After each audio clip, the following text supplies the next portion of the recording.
Hello, everybody. Hello, hello. Hoping you can hear me. I'm using a different mic. Just want to see if you can hear me. I think you can. Thank you for watching the replay. If you are watching the replay, comment down below with the word replay. Love to know if you're watching that replay.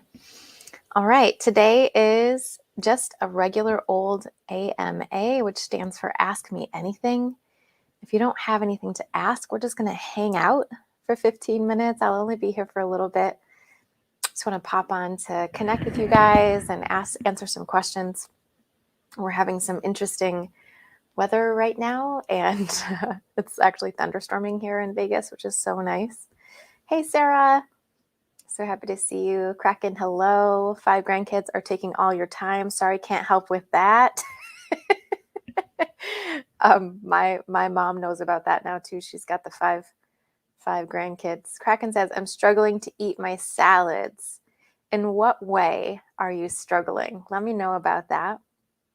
Is it even making them, and or is it that you can make them and then you don't choose to eat them? Or tell me a little bit more about that, and I'm happy to help you with that. Yeah, give me some other questions, you guys. So what's going on? What are you struggling with? What's hard for you? What feels difficult with healthy eating? What do you need help with? Like if you can think of something in the last week that's been a challenge for you, let me know and I will help you out with this. Otherwise, we're just going to hang out. Oh, okay. So I make them and these kids aren't giving me time. Oh, I get that. I actually have that same exact issue. I'm not sure how old they are. I try to have my salads during nap time. So I always try to coordinate that during nap time. The other option that you can do, which I love, and it's really weird at first, but it might be a really good option for you, is to have your salads for breakfast, actually. I've been having my salads for breakfast lately, and sometimes I do, this type of savory meal for breakfast, and then I'll go back to oatmeal or whatever. So they're all under 6. Yeah, so nap time perhaps. The ones that are maybe 4, 5, 6, perhaps you can give them a little quiet time activity, perhaps even, I don't know if you believe in it, but an iPad or some type of a TV show that they can watch while you eat your salad. You decide what is the most important thing, right? Is it them not watching TV, or is it you skipping your healthy food, kind of a thing? And but my other suggestion, really, have it for breakfast, or you can split up the salad into 2 parts and have some for breakfast, have some for lunch, or some for each meal, so that so you're breaking it up there and it doesn't take that full 30, 45 minutes to eat all in one sitting.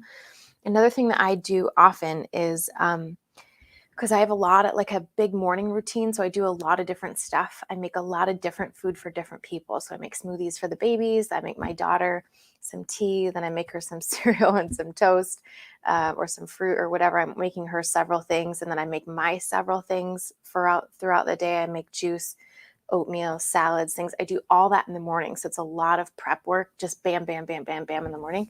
And sometimes what I'll do is I'll actually eat my salad while I'm doing that prep work, or while I'm at work or whatever. Don't think that we all have to like do what works for our life too. And don't think that you have to get everything perfect, according to like all the rules or whatever. So you can be standing up and eating and doing that while you're doing other stuff, right? Bringing that salad along with you. And I tell you, the more you do this, the more the kids will get used to it, and they'll just know that this is what you do. Okay. Let's see. Melissa says the matcha tea that she ordered from me arrived and she's obsessed. Melissa, tell me a little bit more about why you're so obsessed. Why do you love it so much? I know why, because it's amazing. Like if you ever are interested in matcha, we have the absolute best matcha on the planet. It's so delicious. But Melissa, I want to hear from you what you think. I'm going to put a link for the matcha here on here real quick. So if you guys are interested. It really is. It's so subtle. The flavor is so subtle compared to other matchas that you'll get. Let me put a link here. Okay, so let's see. There's the link. What else? Melissa says, My scale is broken, not kidding. Step on, it's 138.4, then 154. Okay, yeah, so definitely broken there. I highly recommend, I just have to say, I left the world of digital scales years ago because I just I cannot stand that step on, step off, step on, step off thing. I went back and just bought, I mean, this was years ago. This is probably 4 years ago now. I bought I think the brand name is Taylor, and it's just an analog scale. It cost me $7 from Walmart, and it has never failed me once. It's amazing. It's the only thing about these scales is that it only, the numbers are so small, so like you can't really get the 0.2 kind of an idea. Like you can maybe see half a pound at a time difference, but I have to say that's good. Like you're not so tied to the exact where you are, and you can kind of just like, I don't know. I like those ones. That's my suggestion about scales for sure. But I know that's so frustrating. Hey, Alona, she says, before you weigh yourself in the morning, do you try not to drink water until getting on the scale? Yeah, exactly. That's a great question. For sure. There are some guidelines that we want to follow every time we weigh. Definitely try to do this. So it's, and Alona, by the way, there are some materials about this in the family too. When you do the Eat to Live Academy inside of the family, there's a whole section on weighing yourself, but I'll give you some of this now. It's like a long module, but I'll give you some of this now. So for sure, you want to make sure that it's first thing in the morning. You want to try it to be the same exact time as the day before. Like every day, you want to try to have it be a consistent time. No clothes whatsoever before you drink or eat anything. And you want to see if you can have a bowel movement or, pee or whatever first thing.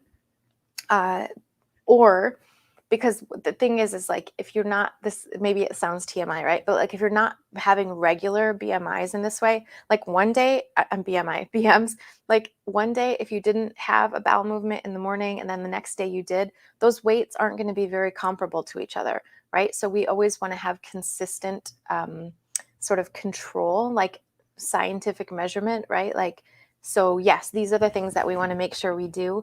We always want it to be on the same scale as well.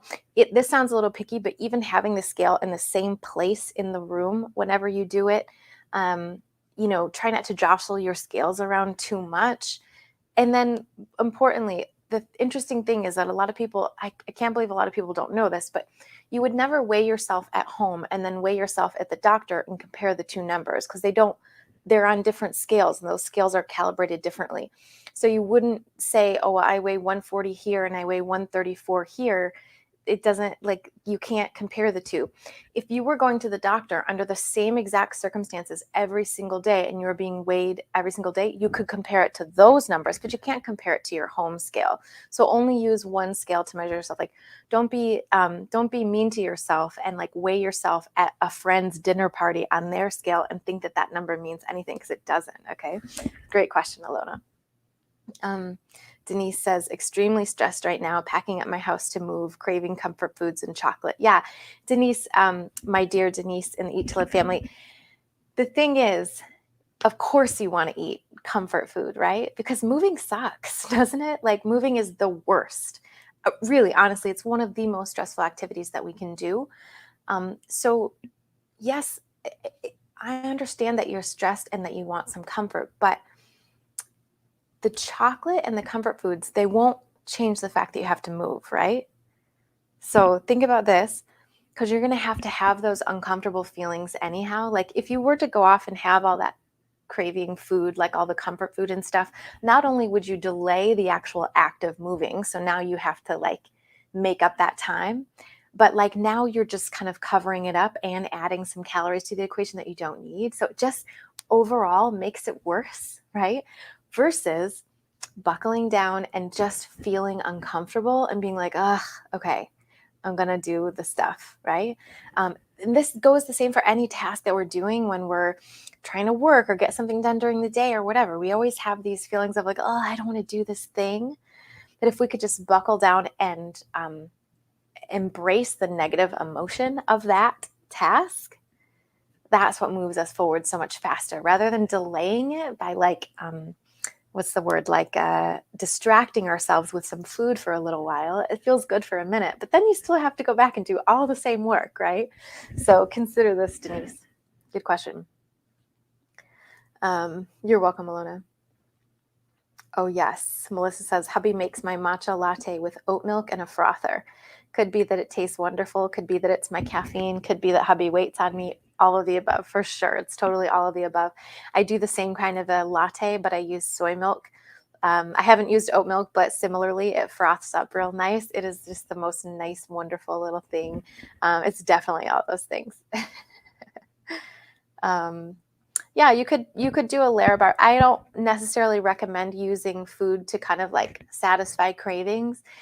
Really, what we want to learn to do is just be okay with negative or uncomfortable emotion. That's really, like, I don't mean to sound this the wrong way, but like that's really like emotional maturity, right? Is accepting our emotions for what they are, and also understanding that our emotions are going to be half awesome and half crappy. Sometimes it's going to feel really good and sometimes it's going to feel really bad, but life comes with all those emotions. And if we can accept the negative ones and have them and process them, that's what helps us get to our goals faster, right? And your goal in this case, Denise, happens to be moving. Okay. So Storage Unit Treasure says, tried this diet for 4 days, but IBS symptoms got bad. Will this go away? I'm not a medical professional, so I can't advise you medically. I don't know if it will go away, but I do have some suggestions for you that might help. First of all, typically the issue that folks have when they come into this lifestyle is the resistant starch problem, because our bodies aren't really used to dealing with food that has a lot of resistant starch. Also, cruciferous vegetables have a lot of really powerful, micronutrients is the word I'm looking for, as well as the fiber and stuff. So the issue is that our bodies just aren't used to processing this food yet. Okay, so when you tell me that you tried it for 4 days, I'm telling you you're a rookie. Hang on a little bit, okay? But there's some things that you can do, because what'll happen, and I'll explain why this happens, your gut bacteria is not set up to process this type of food yet, okay? So that's why you're having such issues. Now, sometimes this can go away completely. Sometimes people will continue to have IBS symptoms like flatulence and gas, painful gas and things like this. It just depends on the person. But the things that you can do to sort of make it easier are, number one, chew your food really, really well. And this is kind of annoying, but you can try to practice this. Like, give yourself a number, like 20, 25, 30 times for each bite. Try to keep chewing that food as much as you can. Also, drinking some water with eating and after eating can help as well. And then the last tip is to cut back on those harder to digest foods in the beginning. Don't cut them out completely. So we're talking about cruciferous vegetables and beans. Don't cut them out completely. You still want to eat them a little bit, but just do like a little, like a tablespoon at a time. So we're talking like 4 beans or something, right? Or a bite of raw cabbage or cauliflower or something like that. Just 1 bite per day. There's no reason that you have to get this all perfect. And this is what we talk about in programs a lot. Like, let's build up to that place where we feel good. But right now, our body, what needs to happen is our body has to, because our body has a specific type of gut bacteria, and it's the type of gut bacteria that will break down what we're currently eating. But if we're not currently eating eat to live foods, it needs to proliferate a new type of bacteria. But that type of bacteria can only be proliferated if you actually eat those foods. So that's the interesting part, and that's the caveat. You have to actually eat the foods for it to get better. But the suggestion is definitely just eat a little bit at a time and build up and build up and build up as you go, okay? How are the kids? Great question. They are pretty awesome. Let me see if I can show you guys some pictures or something. They are at the daycare place right now. My little one got to play with her buddy Robbie. Here's a picture. Here's some pictures of them yesterday. They were being silly on the couch. They have like a little kids couch. So they were being so silly, all sitting there together. What else do I have? And my brother just had his twins last week, and so they are working to get one of them out of the NICU. The other one got to come home yesterday, so that was really fun. Here's a picture of My daughter when we first brought her home, and today, like, what the heck? How did that happen? And then here's, let's see, here's some funny stuff of one of my little ones. She's singing Twinkle, Twinkle, Little Star. That's Maddie. That was last night. Yeah, so that's my girls. They're doing really good. They're starting to talk so much more, and that's so fun. Good storage unit treasures. Yeah, keep going.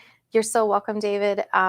Yeah, just keep going, keep trying, and keep just little by little, like do a little bit for a week and then add in some, and just keep going up like that. Okay, so Carrie says, yesterday I weighed myself at home butt naked first thing in the morning. It was 110. Later at the doctor's office, fully clothed. Both digital scales result 108.6. Go figure. Way less with clothing than butt naked. No, not at all. It's just two different scales, right? So that doctor's office one is calibrated differently than the one you have at home. And so the doctor's office one, you can't compare the two numbers. It's just the way that it's calibrated. So the only number you could compare would be if you were to weigh yourself in the morning and then weigh yourself in the afternoon with the same exact scale. You can compare those two, but that's it. Okay, is that it? Let's see how many minutes I have left. What time is it? I got to get going to Instagram now. And that was actually all the questions. I can't believe I got through all those questions. That's awesome. Let's see if there's anything else. Yeah, that's it. Okay, good deal. Thank you guys so much for showing up with me today. I'm just going to head over to Instagram right now and do the same exact live and ask me anything. So if you have any other questions, come on over to Instagram. I'll see you there. I'm planning on doing this every week. And if it's not me, it's going to be another one of my coaches who can answer the same awesome questions. So thank you guys for showing up with me. I love you so much. And I'll see you over on Instagram, or I'll see you next week. Have a good one. Bye.